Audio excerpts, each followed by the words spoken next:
Eerst en waarom kom op Justerioen en Haroene nacht. Het wien pittige bui met tonger, met hagel, flink wat tongerik, met windstitten. En dat alles onder invloed van een koude boppeloft. En dan weet je dat het onstabiel is.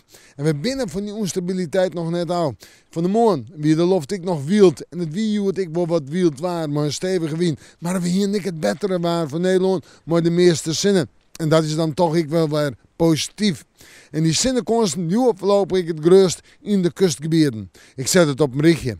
Joen en vannacht een beroende loft, een zevenrein, lichte rein, temperaturen 8 of 9 graden. Een matige en krachtige zuid-zuidwestenwind en de krachtige wind natuurlijk in het kustenwaardgebied, maar ik boven de marn. Morgen bewolking, een zevenrein of lichte rein, maar morgen ik wil weer eens even wat zinnen.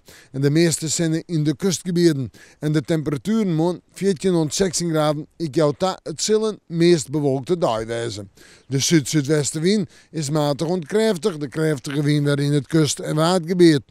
We zoeken vooruit naar een tonsje en een vrijt en een sneeuw met temperaturen om de bij de 14 of de 15 graden heen.